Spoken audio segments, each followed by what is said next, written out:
Shalom Bapak Ibu, Saudara-saudari terkasih dalam Yesus Kristus. Pada hari ini Sabtu, tanggal 1 Maret 2025, kita memasuki Sabtu Pekan Biasa yang ketujuh. Bacaan Injil Markus, bab 10, ayat 13 sampai dengan 16. Inilah Injil suci menurut Markus. Dimuliakanlah Tuhan. Sekali peristiwa, orang membawa anak-anak kecil kepada Yesus supaya ia menjamah mereka. Tetapi murid-muridnya memarahi orang-orang itu. Melihat itu, Yesus marah dan berkata kepada mereka, "Biarkanlah anak-anak itu datang kepadaku. Jangan menghalang-halangi mereka, sebab orang-orang seperti itulah yang empunya kerajaan Allah. Aku berkata kepadamu, sungguh, barang siapa tidak menerima kerajaan Allah seperti seorang anak kecil, ia tidak akan masuk ke dalamnya." Kemudian Yesus memeluk anak-anak itu, meletakkan tangan ke atas mereka, dan memberkati mereka. Demikianlah sabda Tuhan. Terpujilah Kristus. Bapak, Ibu, Saudara-saudari terkasih dalam Yesus Kristus. Pada hari Minggu pagi, banyak anak-anak yang datang ke gereja. Kenapa? Karena pada Minggu pagi, biasanya mereka mengikuti Sunday School, dan mereka dibawa oleh orang tua mereka. Lalu pada saat berkat anak, mereka hadir ke depan, masing-masing berbaris. Dengan penuh sukacita, ada yang tertawa, ada yang penuh dengan sukacita, gitu. Ada yang penuh dengan canda tawa, dengan polosnya mereka ke depan. Mereka berdoa, lalu pada saat di depan, pastor memberkati mereka. Saat memberkati mereka, setelah memberkati mereka, pastor akan memerciki satu persatu. Diperciki, perciki. Karena pada saat diperciki, itu basah sekali.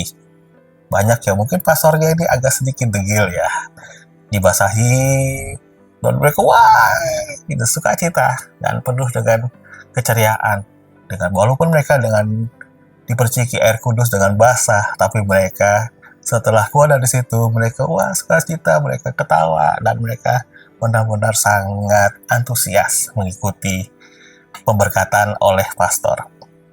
Kita tahu bahwa seorang anak kecil memiliki sikap yang lugu, jujur, terbuka, gembira, suka damai, tidak menyimpan dendam atau kemarahan, mudah memaafkan, dan bergantung pada orang yang lebih dewasa.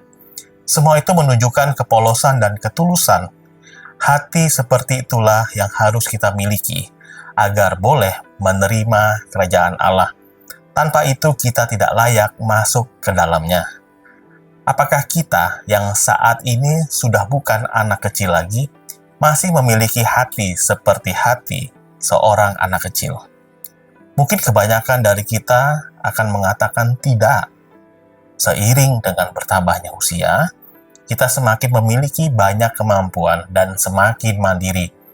Kemandirian ini membuat kita mampu menentukan apa yang menjadi pilihan dan kesukaan kita, serta membuat kita tidak lagi bergantung pada pihak lain.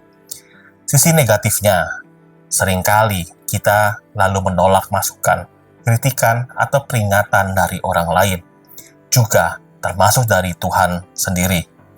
Ketika ada yang mengingatkan kita tentang hal yang kurang pantas, kita malah tersinggung, marah, dan merasa diremehkan. Hal itu menunjukkan bahwa hati seorang anak tidak lagi kita miliki. Yang menjadi penyebab utamanya adalah karena kita menempatkan diri kita lebih dari orang lain dan lebih dari apa adanya kita. Karena itu, agar memiliki hati seperti seorang anak kecil, marilah kita merendahkan diri dan menerima diri kita apa adanya dengan segala kekuatan dan kelemahannya. Dengan demikian, kita akan tetap terbuka kepada Allah dan sesama. Saudaraku yang terkasih dalam Yesus Kristus, selain itu dalam bacaan Injil hari ini, kita melihat Yesus yang sangat memperhatikan keselamatan dan pembinaan rohani terhadap anak-anak. Sebagai orang tua atau orang yang sudah dewasa, hendaknya kita juga senantiasa memperhatikan kehidupan rohani anak-anak kita dan menuntun mereka kepada Kristus. Semoga kita juga menjaga hati kita agar menjadi hati seperti seorang anak kecil, dan kita selalu memperhatikan pembinaan iman anak-anak kita. Tuhan Yesus memberkati kita semua. Amin.